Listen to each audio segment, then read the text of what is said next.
जोंनि प्राइमारिनिफ्राय सासे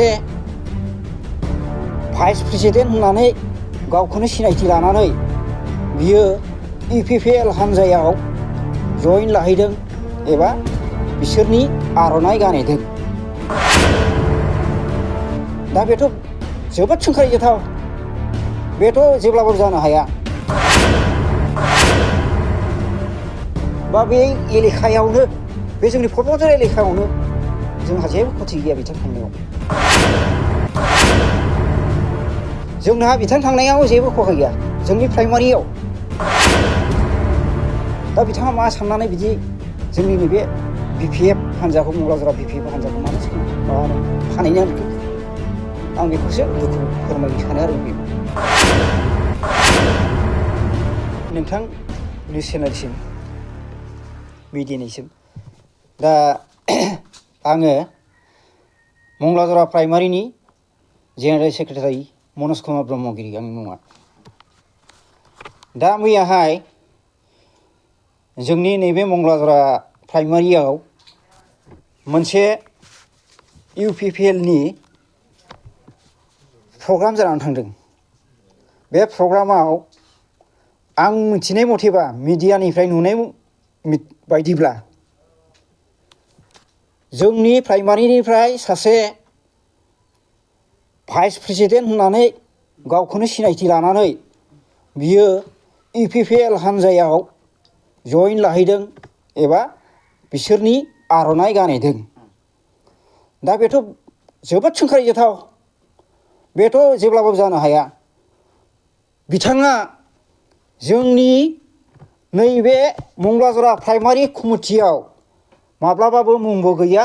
नैबे आं थासान्दि नैबे खाथायावबो आङो दिनैहाय 2005निफ्रायनो आङो बेयाव सेक्रेटारि दङ। बेनिफ्राय बिनि समनिफ्राय बिनि मुंबो गैया, जेबो गैया। बे जेब्लाबो जानो हाया, बे आं गनायनो हाया बेखौ। बे सोंखारिजाथाव, लाजिनांथाव खोथा बियो। दा बिथाङा मा साननानै बिदि जोंनि नैबे BPF हान्जाखौ, मंगलाजरा BPF हान्जाखौ मानो फानहैनो नागिरखो? आं बेखौसो दुखु फोरमायनो सानो आरो बे मिडियानि गेजेरजों। मा गैया, आङो होनखाबाय दानिबो बारे बारेनो, बेयो खाथायाव थानांगोन ना नोंहा? हा? नैबे रेजिस्टार प्रसिडिं खाथायाव थानांगोन, होमबासो बेयो जागोन।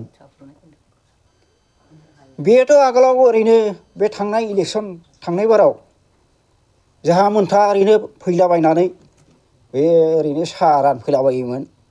ओमफ्राय जोंनि माबायाव प्राइमारियाव फैनानै ओमफ्राय ओंखाम रानलाबायोमोन, बेफोर दै रानफैलाबायोमोन, बेल'नो।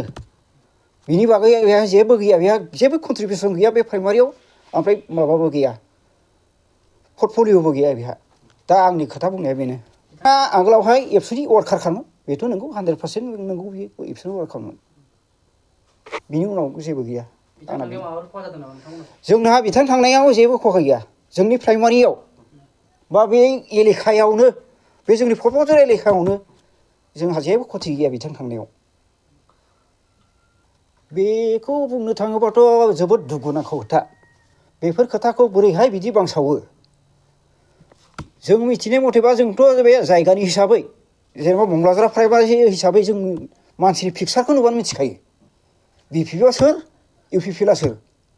दा आं मिथिनाय मथेब्ला, जों पिकचार नुनाय मथेबा, बिसोरो गावजों गावसो हाबलाय ओंखारलाय खालामगासिनो दङ। बेफोरबायदिसो बे घटनाया। बे BPFनि बे सासेल'नो गावखौ भाइस प्रेसिडेन्ट होननानै मुं लानानै बेयाव हाबहैदों, बेल'नो। दा फैगोन नैबे जोंनि बिसायख'थियाव, BTC बिसायख'थियाव जोंनि नैबे BPF हान्जाया जोंनि मंगलाजरानिल' नङा, बे इन्टायार पर्बतजरायावनो जों साखा फारा जानानै दंखायो। ओमफ्राय बेयो 100%, 100आव 100खा।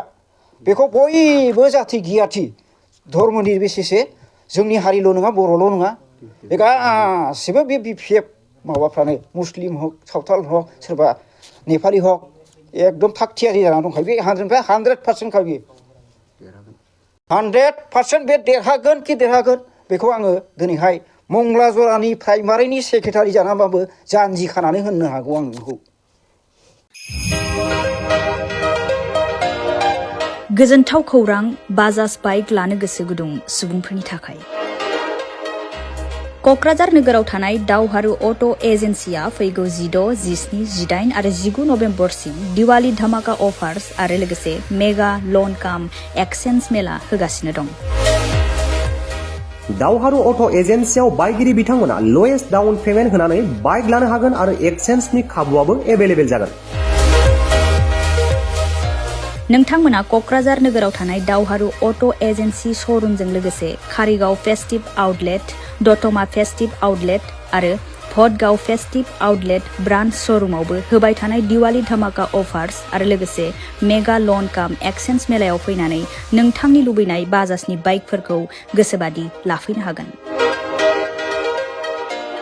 बाजाजनि बाइक सालायनो मोजां मोनग्रा रायजो राजाफोरनि थाखाय दावहारु अट' एजेन्सि श'रुमा लोगोसे मोजां अफारफोरबो लाबोदों। बेफोरनो जाबाय फ्री एसर्ट gift, free seat cover, 5 litre petrol free, गंनै helmet free, 12 times free washing coupon आरो बाइक बायगिरिफोरनो बाइकखौ मोजाङै साखोन सिखोन लाखिनो थाखाय 12 टाइम्स फ्री वाशिं कुपनबो हरनाय जागोन। आबुङै मिथिना लाबावनो थाखाय 6000 399 187 88 220 18193 जानबुं नम्बराव खौरां लाहरनो हागोन।